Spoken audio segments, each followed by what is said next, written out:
தமிழ் பாரத் நேயர்களுக்கு வணக்கம். நான் உங்கள் சங்கீதூவன்.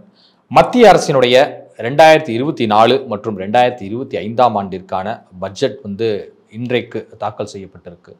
அதிலும் குறிப்பாக மத்திய நிதியமைச்சராக இருக்கக்கூடிய நிர்மலா சீதாராமன் அவர்கள் இந்த பட்ஜெட்டை நாடாளுமன்றத்தினுடைய அவையில் தாக்கல் செய்திருக்கிறாங்க. காலை 11 மணிக்கு தொடங்கிய இந்த பட்ஜெட் தாக்கல் என்பது பார்த்தீங்கன்னா தொடர்ந்து 2 மணி நேரத்திற்கும் மேலாக நீடித்தது. இந்த பட்ஜெட்ல முக்கியமான அம்சங்கள் என்ன, இது யாருக்கு சாதகம் யாருக்கு பாதகம் அப்படிங்கிறத தாண்டி இதுல ஒரு விஷயம் ரொம்பவே கூர்ந்து கவனிக்க வேண்டிய தேவை இருக்கு.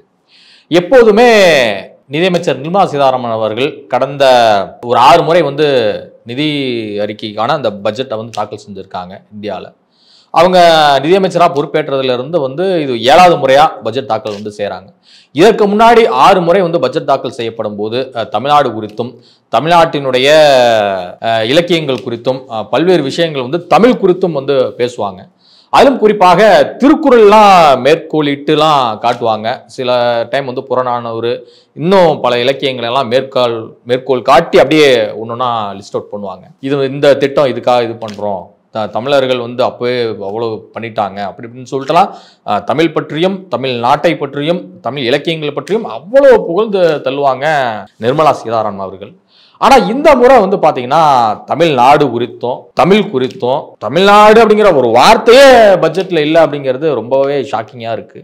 இது ஏன் இப்படி ஒரு பட்ஜெட் அப்படிங்கிற ஒரு கேள்வி தமிழ்நாட்டு அரசியல்வாதிகளிடமும் எழுந்திருக்கு, தமிழ்நாட்டு மக்களும் இந்த கேள்வி எழுந்திருக்கு. ஒருவேளை இப்ப இந்த நாடாளுமன்ற தேர்தலில் 40க்கு 40 திமுகவுடைய இந்தியா கூட்டணி ஜெயிச்சிட்டாங்க, திமுக அலையன்ஸ் டோட்டலா அள்ளிட்டு போயிட்டாங்க, அதனால தமிழ்நாட்டு மக்கள் நம்மளை வஞ்சிச்சிட்டாங்க அப்படிங்கிறதுக்காக மத்திய அரசு எதுவும் ஓரவஞ்சனை எதுவும் செஞ்சிருச்சா அப்படிங்கிற இதுலயும் சிலர் விமர்சிச்சுட்டு வராங்க. இது எப்படி மத்திய அரசு அணுக போகுது அப்படிங்கிறத பொறுத்து பார்க்கலாம். இன்னொரு பக்கம் ஓட்டு போடாதன் காரணமாகனு சொல்லப்பட்டு இருந்தாலும் கூட தமிழ்நாட்டுக்கான நிதி தற்போது தேவைப்படலை, ஏற்கனவே பல்வேறு நலத்திட்டங்களை சென்ட்ரல் கவர்மெண்ட் கொடுத்துருச்சு அப்படிங்கிறதுக்காக இது எதுவும் பண்ணாம இருக்காங்களா அப்படிங்கிற ஒரு பார்வை முன்வைக்கப்படுது. எது எப்படியோ இது மத்திய அரசுடைய பட்ஜெட் என்பது தற்போது மிகப்பெரிய பேசுபொருளா மாறி நிற்குது. ஆனா அதே வேளையில் பீகாருக்கு பாத்தீங்கன்னா ஒரு ஜாக்பாட் அடிச்சிருக்குன்னே சொல்லலாம். அது மட்டும் இல்ல, பீகாருக்கும் ஆந்திராவுக்கும் ஒரு ஜாக்பாட்டே அடிச்சிருக்கு. ஸோ அந்த விஷயத்தையும் சொல்லிடுறேன். என்ன அப்படின்னா, நீங்க நினைத்தது போலவே பாஜக இந்த முறை பெரும்பான்மையோட போய் உட்கார முடியல. 272 சீட்டோட போய் அவங்க தனி மெஜாரிட்டியில் உட்கார முடியல. என்டிஏ அலையன்ஸ்ல ஒரு கூட்டணி கவர்மெண்ட்டை தான் ஃபார்ம் பண்ணியிருக்காங்க. ஸோ அந்த விதத்தில் நம்ம பார்க்கும்போது நிதிஷ்குமார் அவர்களுடைய 12 நாடாளுமன்ற உறுப்பினர்களும் சந்திரபாபு நாயுடு மற்றும் பவன் கல்யாணுடைய சேர்த்து இவங்களுடைய நாடாளுமன்ற உறுப்பினர் 16, மொத்தம் 28-30 பேரும் இருந்தாதான் அங்கே எதுவுமே ரன் பண்ண முடியும் அப்படிங்கிற ஒரு சுச்சுவேஷன் சென்ட்ரல் கவர்மெண்ட்ல இருக்கு. இதன் காரணமாக இந்த 2 மாநிலங்களுக்கும் அள்ளி கொடுத்துருக்காங்க. அள்ளி மட்டும் கொடுக்கல, அள்ளி அப்படியே இப்படி ஒரு பெரிய அண்டால ஒரு பெரிய என்ன சொல்றது, வெள்ளி, தங்கம், வைரம், வைடூரியம் அப்படின்னு சொல்லிட்டு அத்தனை ஆபரணங்கள் இருந்தாலும் சரி, எல்லாருமே இருக்கிறாங்க, ஒரு 38 பேர் இருக்காங்க, ஒரு 30 பேர் இருக்காங்க அப்படிங்கிறது பார்க்கும்போது கொஞ்சம் கொஞ்சமா ஒரு பங்கிட்டு கொடுப்பதான் மத்திய அரசுடைய வழக்கமா இருந்திருக்கு. ஆனா இந்த முறை பாத்தீங்கன்னா பீகாரா நீங்க ஆந்திராவா அப்படியே அள்ளி கொட்டி இருக்காங்க. அதாவது மன்னர்கள் காலத்துலாம் கதைகள்லாம் நீங்க படிச்சிருப்பீங்க. அதாவது ஒரு பெரிய காசி அண்டால வைரம் நெக்லஸ் லொட்டு லொசுக்குன்னு தங்கம் ஆபரணங்கள் அப்படி இருக்குமா, அது எல்லாமே அள்ளி இப்படி கொடுப்பாங்களா, அது மாதிரி அப்படியே இந்த காசி அண்டால இருக்கிறது அப்படியே அள்ளி அப்படியே கொட்டிட்டாங்களோ அப்படிங்கிறதுல தோணுது. ஏன் அப்படின்னா பீகாருக்கு கூடுதல் சிறப்பு நிதியா கிட்டத்தட்ட 26,000 கோடியை கொடுத்துருக்கு மத்திய அரசு. அதற்கு அடுத்ததாக அங்கு மருத்துவ கல்லூரிகள், அப்புறம் உள் விளையாட்டு அரங்க கட்டமைப்புகள், அப்புறம் சாலை வசதிகள், மேம்பாலங்கள் எல்லாத்தையுமே நாங்கள் கட்டணும் அப்படின்னு சொல்லிட்டு அதுக்கு ஒரு பயங்கரமான நிதியை கொடுத்துருக்காங்க. நீர்வளம் மற்றும் அது சார்ந்த துறைக்காக பார்த்தீங்கன்னா 11,500 கோடி ரூபாய் டெவலப்மெண்ட்காக கொடுத்துருக்காங்க பீகார் கவர்மெண்ட்டுக்கு. ஸோ இது பயங்கர ஆச்சரியமா இருக்கு. பீகாருக்கு அள்ளி வீசிட்டாங்க அப்படிங்கிற காரணம் என்னன்னா, நிதிஷ்குமார் அவர்கள் பீகாருக்கு சிறப்பு அந்தஸ்து கேட்டிருந்தாரு. ஆனா அதனை கொடுக்க மத்திய அரசு ஒத்து வரல. பட் இருந்தாலும் சிறப்பு நிதி கொடுக்கிறோம், சிறப்பு அந்தஸ்து கொடுக்க மாட்டோம், ஆனா சிறப்பு நிதி கொடுக்கிறோம்னு சொல்லிட்டு தாராளம் காட்டியிருக்கு மத்திய அரசாங்கம். அதுக்கு அடுத்ததாக ஆந்திராவுக்கு வரும்போது இங்க சந்திரபாபு நாயுடு அவர் ஏற்கனவே சொல்லிட்டாரு மோடிட்ட, எங்களுக்கு வந்து ஆந்திராவுக்கு தனி சிறப்பு அந்தஸ்து வேணும்னு சொல்லிட்டு. ஆனால் அதே போல இந்த பட்ஜெட்ல வந்து அவங்களுக்கும் நல்லி கொடுத்துருக்காங்க அப்படின்னே சொல்லலாம். 15,000 கோடி ரூபாய் வந்து நிதியா வந்து கொடுத்துருக்காங்க ஆந்திராவுக்கு சென்ட்ரல் கவர்மெண்ட். அது மட்டும் இல்லாமல் அமராவதியை வந்து தலையிடமாக கொண்டு பல்வேறு நிர்வாகங்களை கட்டமைக்கிற வேலைகளில் வந்து ஆந்திர அரசு ஈடுபட்டு வருது. ஸோ அந்த விதத்தில் பார்க்கும்போது வந்து பார்த்தீங்கன்னா இந்த உட்கட்டமைப்பு இன்னும் மாநிலத்தில் இருக்கக்கூடிய பல்வேறு வசதிகளை உட்கட்டமைப்பை வலுப்படுத்துவதற்காக மத்திய அரசு வந்து பல்வேறு நலத்திட்டங்களை வந்து ஆந்திராவுக்கும் வந்து கொடுத்துருக்கு. ஸோ இந்த 2 மாநிலங்களும் வந்து பார்த்தீங்கன்னா ஒரு ஜாக்பாட்டில், அதுவும் பண மலையில நனையறாங்க, ஒரு நிதி மலையில நனையறாங்க அப்படின்னே சொல்லலாம். ஆனா இந்த இடத்துல தமிழ்நாடு வந்து வஞ்சிக்கப்பட்டு இருக்கிறது வந்து தமிழ்நாட்டு மக்களுக்கு மத்திய அரசு இழைத்த துரோகம் அப்படின்னு சொல்லிட்டு சிலர் வந்து இப்பவே சோசியல் மீடியா விமர்சிக்க ஆரம்பிச்சிட்டாங்க. இதனை தாண்டி மத்திய அரசுடைய பட்ஜெட்ல என்னென்ன முக்கிய அம்சங்கள் இடம்பெற்றிருக்கு அப்படிங்கிறதையும் நான் குறிப்பிட்டுறேன். என்னென்ன அப்படின்னா 20 லட்சம் இளைஞர்களுக்கு திறன் மேம்பாட்டு பயிற்சி வழங்கும் திட்டம் வந்து அறிவிக்கப்பட்டிருக்கு இந்த பட்ஜெட்ல. அதற்கு அடுத்ததாக ஆந்திரா பிரிக்கப்பட்ட போது என்னென்ன கொடுக்கணும் அப்படின்னு சொல்லிட்டு சென்ட்ரல் கவர்மெண்ட் சொன்னிச்சோ அது எல்லாமே அந்த வாக்குறுதி எல்லாம் நிறைவேற்றப்படும் அப்படிங்கிறத வந்து சொல்லியிருக்காங்க. அதற்கு அடுத்ததாக பெண்களுக்கு ஹாஸ்டல் மற்றும் தங்குமிடம் வந்து அவங்க வெளியூர்ல வந்து தங்கி படிக்கிறாங்களோ இல்லை வெளியூர்ல வந்து வேலை செய்யறாங்க நகர்ப்புறங்கள்ல, அவங்களுக்குன்னு ஒரு ஸ்பெசிஃபிக்கா ஒரு விஷயத்த பண்ணணும், பெண்களுடைய வளர்ச்சி வந்து ரொம்ப முக்கியம் அப்படிங்கிறதுக்காக அவங்களுக்கு வந்து ஹாஸ்டல் மற்றும் தங்குமிடம் அமைத்து தரப்படும் அப்படின்னு சொல்லிட்டு நிதி அறிக்கையில வந்து குறிப்பிடப்பட்டிருக்கு. அதற்கு அடுத்ததாக 1.52 லட்சம் கோடி ரூபாயை வந்து பாத்தீங்கன்னா வேளாண்மை துறைக்கு வந்து ஒதுக்கீடு செஞ்சிருக்காங்க இந்த நிதி பட்ஜெட்ல.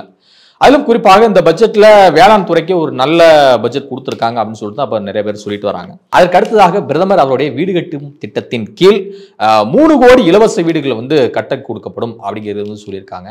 இது கிராமப்புற பகுதியில் வசிக்கக்கூடிய மக்களுக்கு ஒரு பெரும் ஹெல்ப்பா இருக்கும். ஏன் அப்படின்னா இன்னைக்கு விற்கிற விலைவாசி உயர்வின் காரணமாக வந்து பாத்தீங்கன்னா ஒரு சின்ன ஒரு சிங்கிள் பெட்ரூம் வச்சு ஒரு வீடு கட்டினாலே கிட்டத்தட்ட ஒரு 5 லட்சம் ரூபாய்க்கு மேலே போயிடுது. ஸோ அப்படி இருக்கும்போது ஒரு சாமானிய ஏழை எளிய மக்கள் வந்து என்ன பண்ணுவாங்க அப்படிங்கிறதுக்காக இந்த திட்டம் அறிவிக்கப்பட்டிருப்பதாக மத்திய அரசின் சார்பில் வந்து சொல்றாங்க. கிட்டத்தட்ட 3 கோடி இலவச வீடுகளை வந்து கட்டி கொடுக்குறாங்களாம் பிரதமருடைய வீடு கட்டும் திட்டத்தின் கீழே. அடுத்ததாக 1.48 லட்சம் கோடி ரூபாயை வந்து பாத்தீங்கன்னா இளைஞர்கள் மற்றும் வேலை வாய்ப்பு பயிற்சி துறை அவங்களுக்கு வந்து ஒரு சிறப்பு பயிற்சி அளிக்கணும், ஒரு தொழில்நுட்ப பயிற்சியை வந்து அளிக்கணும் அப்படிங்கிறதுக்காக இளைஞர்களுக்காக வந்து ஒதுக்கப்பட்டிருக்கு இந்த நிதி. முத்ரா கடன் நிதி வந்து 10 லட்சமா வந்து இருந்தது. இப்ப 10 லட்சத்துல இருந்து வந்து பாத்தீங்கன்னா 20 லட்சம் வரைக்கும் கடன் கொடுக்க அந்த முத்ரா திட்டத்தின் கீழ் வந்து சொல்லியிருக்காங்க. அதாவது 10 லட்சத்துல இருந்து 20 லட்சம் வரைக்கும் முத்ரா கடன் உதவி வழங்கும் திட்டத்தில் வந்து அதிகரிச்சிருக்கு அமௌண்ட்.